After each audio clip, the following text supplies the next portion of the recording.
अस्सलाम वालेकुम व्यूअर्स, मजीद से इंग्लिश यूट्यूब चैनल पे आप सबको दिल की गहराइयों से खुशामदीद। उम्मीद है कि आप सब खैरियत से होंगे। हमेशा की तरह आज भी मैं एक खूबसूरत और ज़बरदस्त वीडियो लेके हाजिर हुआ हूँ। आज का वीडियो जो है वो नाउन फैमिली, जो मैं पहली वीडियोज़ में सिखा चुका हूँ। नाउन फैमिली 3 मेंबर थे नाउन फैमिली के, उनमें से एक था एडजेक्टिव। तो आज नाउन फैमिली के एक मेंबर एडजेक्टिव को मज़ीद तफसील से सीखेंगे और थोड़ी से वक्त में ऐसी प्रैक्टिस करेंगे कि हमेशा के लिए आपके जहन में ये बैठ जाएगी। तो आइए स्टार्ट करते हैं और चलते हैं वाइट बोर्ड पे। तो सबसे पहले एडजेक्टिव्स के जो किस्में हैं, अक़साम हैं, जो काइंड्स हैं, उसका थोड़ा सा ओवरव्यू ले लेते हैं। उसके बाद एक प्रैक्टिस कर लेते हैं। उस प्रैक्टिस से आपके जहन में ये जितने kinds of types of adjective हैं आपके जहन में अच्छी तरह बैठ जाएंगे। तो आइए चलते हैं। तो इसका पहला टाइप जो है डिस्क्रिप्टिव है, ठीक है, काइंड्स ऑफ एन एडजेक्टिव, ठीक है, और ये प्रैक्टिस है, ठीक है। पहला जो है इसका जो है वो डिस्क्रिप्टिव है। डिस्क्रिप्टिव क्या करता है? डिस्क्रिप्टिव नाउन की खासियत को बताता है कि अच्छा है, बुरा है, कड़वा है, मीठा है। इस डिस्क्रिप्टिव का दूसरा नाम एडजेक्टिव ऑफ क्वालिटी भी है। दूसरा है क्वांटिटी, एडजेक्टिव ऑफ क्वांटिटी। ये क्वांटिटी उसकी खासियत को तो नहीं बताता, लेकिन उसके मिकदार को बताता है। थोड़ा है, ज्यादा है, कितना है, मिकदार को बताता है, ठीक है। तो ये नंबरल एडजेक्टिव, नंबरल एडजेक्टिव ये नाउन के नंबर को जाहिर करती है। 1 2 3 4, एक लड़का, 2 लड़के, 3 लड़के, 1 पेन, 2 पेन, 4 पेन है। लेकिन इसके बयान करने के फिर आगे जो है कुछ ब्रांचेस हैं, तरीके हैं। एक होती है definitive numeral adjective. Definitive numeral adjective, definitive यानी मुईन, साफ समझ में आने वाली बात, डेफिनेटिव कहते हैं उसको। यानी 1 समझ में आ रहा है, 2 3 4 5। फिर इसको दो तरीकों से बयान किया जाता है। एक कार्डिनल तरीका है इसका, इसमें 1 2 3 4 ये कार्डिनल है। ये आर्डिनल का मतलब ये है कि तरतीब बताना, तरतीब के साथ, कतारी तरतीब। जैसे पहला, दूसरा, तीसरा, फर्स्ट, सेकंड, थर्ड, फोर्थ। फिर दूसरा नंबरल एडजेक्टिव का जो है हिस्सा वो इंडेफिनेटिव है, यानी वो नंबर तो नाउन्स के बताते हैं लेकिन वो इंडेफिनेटिव होते हैं, गैर मुईन होते हैं, मुईन नहीं होते, गैर मुईन होते हैं। जैसे कि मैं कहता हूं 3 लड़के, 3 बॉयज, ये तो मुईन है, डेफिनेटिव है। अगर मैं कहता हूं ऑल बॉयज, ये भी उनके तादाद को जाहिर कर रहा है लेकिन गैर मुईन है कि ऑल बॉयज, ऑल तो हैं लेकिन हैं कितने ये पता नहीं चलता। तो इस तरह की नंबरल एडजेक्टिव को इंडेफिनेटिव एडजेक्टिव कहते हैं, ठीक है। आगे चलते हैं भाई। चौथा नंबर है डिस्ट्रीब्यूटिव एडजेक्टिव। ये क्या है? ये डिस्ट्रीब्यूटिव यानी तकसीम करने वाली एडजेक्टिव, तकसीम करने वाला एडजेक्टिव, जिसे भी आप समझे। क्या तकसीम करने वाला? यानी एडजेक्टिव्स तो नाउन तो एक से ज्यादा हैं, लेकिन उनमें हर एक नाउन को वो अलहदा करके बयान कर रहा है, ठीक है। यह है डेमॉन्स्ट्रेटिव, मुजाहिरा करने वाला एडजेक्टिव, इशारा करने वाला एडजेक्टिव, पॉइंट आउट करता है, किसी नाउन को पॉइंट आउट करता है। मिसाल के तौर पे पेन, लेकिन इसके साथ में डेमॉन्स्ट्रेटिव एडजेक्टिव मिलाता हूं, कहता हूं दिस पेन, इशारा करता हूं this pen, that boy, these apples, demonstrative adjective, this, these, that, those, such. Interrogative वो एडजेक्टिव होती है जिसमें सवाल पूछा जाता है, लेकिन याद रखिए कि इसके फौरन बाद नाउन का आना जरूरी है। अगर इसके फौरन बाद नाउन नहीं आएगा तो ये जो है एडजेक्टिव इंटेरोगेटिव एडजेक्टिव नहीं बनेगा, कोई और चीज बन जाती है। एडजेक्टिव क्या करती है, वो नाउन फैमिली की एक मेंबर है और वो सिर्फ एक नाउन को डिस्क्राइब करती है, नाउन को बयान करती है। नंबर 1 सेंटेंस हमारे पास है, the ship suffered heavy damage. बहरी जहाज ने बर्दाश्त किया, तकलीफ बर्दाश्त की, नुकसान बर्दाश्त किया। किस चीज का, हेवी डैमेज का, भारी नुकसान का। शिप ने भारी नुकसान बर्दाश्त किया। सफर को हम बर्दाश्त की मीनिंग में लेते हैं, ठीक है। अब भाई ये डैमेज जो है ये नाउन है, डैमेज नाउन है। इससे पहले ये हेवी आया है, हेवी का लफ्ज। ये हेवी क्या है, इस नाउन को डिस्क्राइब कर रहा है कि बड़ा हेवी वजनी। किस किस्म का नुकसान, के हेवी नुकसान, बड़े किस्म का, खतरनाक किस्म का नुकसान बर्दाश्त किया।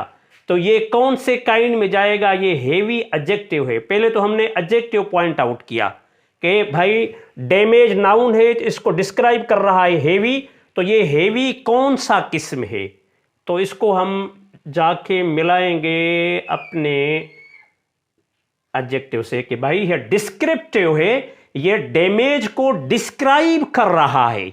आगे चलते हैं। यू कॉल्ड हिम, आपने बुलाया उसको, सेवरल टाइम्स, कितने ही मर्तबा। अब भाई ये टाइम जो है ये नाउन है, ठीक है। अब इसका तादाद बता रहा है ये एडजेक्टिव कि कितने ही मर्तबा इसको बुलाया। अब तादाद तो बता रहा है लेकिन वो तादाद मुईन नहीं है, साफ नहीं है कि 1 मर्तबा, 2 मर्तबा, 3 मर्तबा, कहते सेवरल टाइम, कितने ही मर्तबा मैंने बुलाया उसको। तो भाई ये तो नम्रल एडजेक्टिव है, साफ बात है, उसका तादाद तो बता रही है लेकिन गैर मुईन है। तो हम इसको मिलाएंगे भाई ये नम्रल के साथ, ये नम्रल के साथ मिल गया, लेकिन नीचे लेके आएंगे इसको, वो इसके साथ मिलाएंगे ये इसको कि इंडेफिनेटिव नम्रल है। ये नम्रल का, ये कैटेगरी नम्रल की है सारी ये, ठीक है। नंबर 3 में है ये मेन। मेन क्या है भाई, ये नाउन है, ठीक है। इसको डिस्क्राइब करने वाला एडजेक्टिव है every. Every man has his day.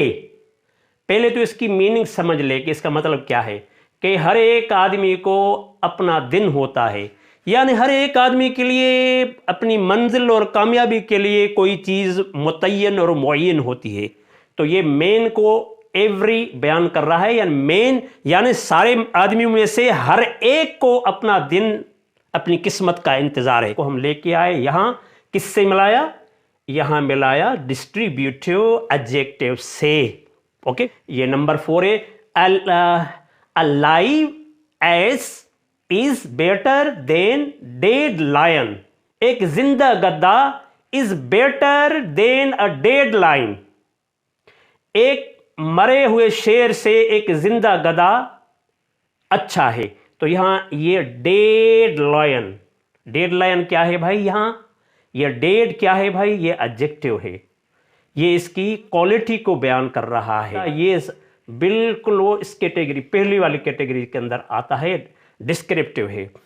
Better, better good, better best, ये गुड वाला है, बेटर है। ये क्वालिटी है, ये भी पहले वाले में आएगी, ठीक है। ये क्वालिटी है, किस चीज की क्वालिटी है, इज बेटर, यानी ये बेटर है। एस जो है, ये डोंकी जो है, ये बेटर है, गुड है, बेटर है, ठीक है। किससे, मरे हुए शेर से। 5वें नंबर पे, each man has his duties. हर एक आदमी को अपनी अपने अपने फराइज हैं, जिम्मेदारियां हैं। तो यहां भी ये मेन जो है ये पहले की तरह ये जो है नाउन है, और ईच जो है ये एडजेक्टिव है। तो इसको भाई कौन सी कैटेगरी में हम लाएंगे, डिस्ट्रीब्यूटिव में लाएंगे। भाई ये डिस्ट्रीब्यूटिव है। तो सर इसमें क्या फ़र्क है, ईच भी हर एक, और एवरी भी हर एक। तो इन ईच और एवरी में क्या फ़र्क है ये आगे हम सीखेंगे ज़रूर, लेकिन थोड़ा सा बता देता हूँ आपको, ये जहन में रहेगी। एवरी जो है ना ये अनलिमिटेड लोगों के लिए कहा जाता है जो गिने चुने हों। मिसाल के तौर पे 5 लड़कों ने मुकाबले में हिस्सा लिया और उनमें से 3 को इनामात दिए गए। उनमें से 3 को इनामात दिए गए। तो अब इधर हम ईच डालेंगे, क्यों कि पहले हम बता चुके हैं कि मुकाबले में 5 लड़कों ने हिस्सा लिया। जो हिस्सा लेने वाले हैं उनके तादाद का हमें इल्म है, हम उनके तादाद को हमें तादाद मालूम है, इसलिए यहां ईच इस्तेमाल करेंगे। ठीक हो गया। अभी he is a man of few words. इसकी मीनिंग ये है कि ये आदमी जो है ना ये मुख्तसर बातचीत करने वाला इंसान है। तो भाई इसको ये वर्ड्स नाउन है, ये इनको भाई बयान कर रहा है। फ्यू वर्ड्स थोड़े अल्फाज बोलने वाला इंसान है। तो ये थोड़े भाई ये तो गिनती है, कितने भाई, एक लफ्ज़ 1 2 3 4 5 इस तरह का कोई मीनिंग दे रहा है, लेकिन है इंडेफिनेटिव, गैर मुय्यन है, पूरा तादाद नहीं बता रहा है। वैसे ये है कोई तादाद की बात। तो इसलिए हम जो है ना इस फ्यू को जो हम लेके आएंगे कहाँ भाई, ये नम्रल में लेके आएंगे। ठीक है, नम्रल से फिर इंडेफिनेटिव में लेके आएंगे। नीदर बॉय या neither boy, neither polity is quite in right. Either या नीधर, इसको नाइधर और आइधर भी पढ़ते हैं, कोई मसला नहीं, जिस तरह आप पढ़ सकते हैं। ठीक है, तो ये है neither polity is quite in right. ये दो चीज़ों के लिए, दो इंसानों के लिए, दो चीज़ों के लिए ईधर और नीधर इस्तेमाल होता है। अगर नीधर के हम कह रहे हैं इसका मतलब है कि दोनों में से कोई भी नहीं। अगर ईधर कह रहे हैं तो उनमें से एक, ईधर मीन्स उनमें से एक, यानी जो पार्टी है, कोई पार्टी है, कुछ लोग हैं, पार्टी है जो है, ठीक है, उनमें से कोई भी पार्टी हक पे नहीं है, बिल्कुल हक पे नहीं है। ये बिल्कुल जो है, क्वाइट मीन्स बिल्कुल, इन राइट पे नहीं है, हक पे नहीं है। तो ये नाउन है। ठीक है, ये नीधर जो है उनमें से कोई भी नहीं, तो ये भी भाई इसको डिस्क्राइब कर रहा है, नीधर उनमें से कोई भी नहीं। तो ये भी डिस्ट्रीब्यूटिव है कि उनमें से एक भी नहीं। इधर उनमें से एक नहीं, एक है। नीधर ये भी नहीं वो भी नहीं। तो जिस चीज को एक एक करके बयान किया जाए तो ये डिस्ट्रीब्यूटिव होता है। तो इसको हम डिस्ट्रीब्यूटिव में ले आएंगे, यहां लगा दिया डिस्ट्रीब्यूटिव में। ठीक है, आगे चलते हैं। व्हाट टाइम इज इट, ये टाइम नाउन है। ठीक है, ऊपर भी टाइम कहीं मैंने मेंशन किया था, वो ये टाइम नाउन है।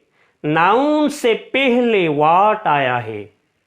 ठीक है, तो ये व्हाट टाइम, कौन सा टाइम, कितना टाइम, इज इट ये है, या अब टाइम क्या हुआ है, सवाल पूछने वाला एडजेक्टिव। ठीक है, तो इसको हम लेके आएंगे भाई नीचे वाले 6 नंबर पे, adjective interrogative. Number 9, Ali won the second prize.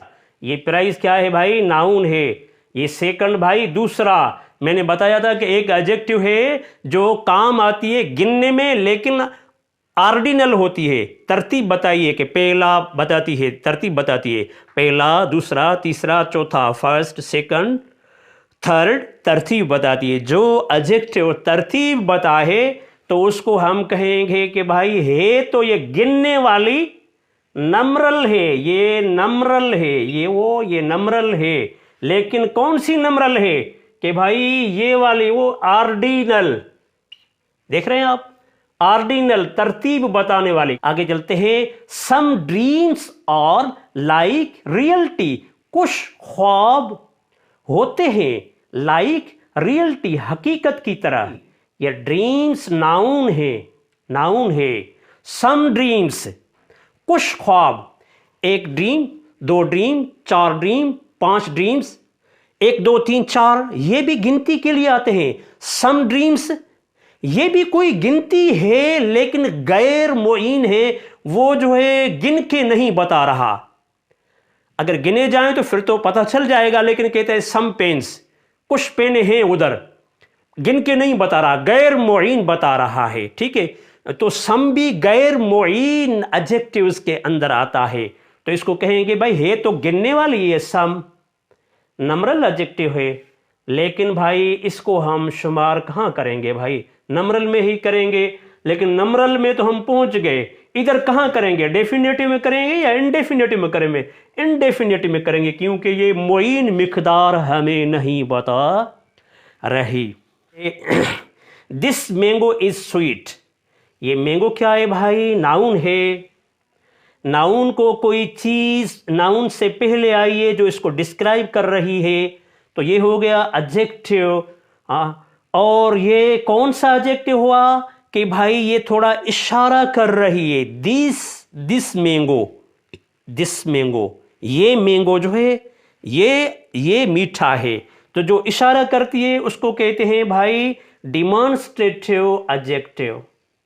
This हो, दैट हो, ठीक है, दैट भी अगर यहां नाउन से पहले दैट आएगा तो ये भी क्या होगा भाई, डिमॉन्स्ट्रेटिव होगा। अगर मैंगोज को हम जमो बना दे यहां, तो फिर यहां हम दीज भी लगा सकते हैं, ये दीज लगाएं, ये भी डिमॉन्स्ट्रेटिव एडजेक्टिव है। अगर भाई इस यहां पर दोज लगाएं, ये भी डिमॉन्स्ट्रेटिव एडजेक्टिव है। सच लगाएं यहां, सच मैंगोज आर स्वीट, इस तरह के मैंगो जो है वो स्वीट हुआ करते हैं। तो ये डिस्क्रिप्टिव हो गया, और क्वांटिटी हो गया, नम्रल हो गया, ये नम्रल की कैटेगरीज हो गई, और डिस्ट्रीब्यूटिव हो गया, और भाई ये क्या डेमोन्स्ट्रेटिव हो गया, ये इंटेरोगेटिव हो गया। अब मैं एक पिक्चर आपको देता हूं एक्सरसाइज के लिए, आप उसमें से ये एक्सरसाइज हल करके मैं नीचे अपना व्हाट्सएप नंबर देता हूं पर्सनल, ये मैं अपनी कुर्बानी करता हूं रोज़ाना आपके सवालात के जवाबों के लिए। अगर वाकई आप जो है इंटरेस्टेड है अंग्रेजी में, तो 1 घंटा मैं निकालता हूं। 1 घंटे में जितना मुझसे हो सका कि ज़्यादा से ज़्यादा सवाल पूछने वाले लर्नर्स, स्टूडेंट्स को, अपने डियर और मुअज़्ज़िज़ जो है व्यूअर्स को मैं रिप्लाई करूंगा, आंसर करूंगा, रिस्पॉन्ड करूंगा, अच्छी तरह से समझाने की कोशिश करूंगा। व्हाट्सएप नंबर देता हूं, ये एक मश्क भी देता हूं, इस मश्क को आप हल कर लें। ठीक है, अगर आपको ये वीडियो पसंद आया है तो इस वीडियो को आप ज़रूर जो है लाइक और अच्छा सा कमेंट ज़रूर करें, हो सके तो इसको जो है आप जो है शेयर भी कर दें। हकीकत जानो मेरी तबीयत बहुत नासाज थी, अभी ये देखो मेरा बीपी लो होता हुआ जा रहा है, लेकिन इस हाल में मैंने कहा कि नहीं, आज भाई वीडियो बनाने का दिन है तो मुझे ज़रूर वीडियो बनाना चाहिए। ये नमकीन पानी है, ब्लड प्रेशर लो है इसलिए मैं पी रहा हूँ। फिर मिलेंगे अगली वीडियो में, तब तक दीजिए इजाज़त। अल्लाह हाफिज़, अपना ख्याल रखिए।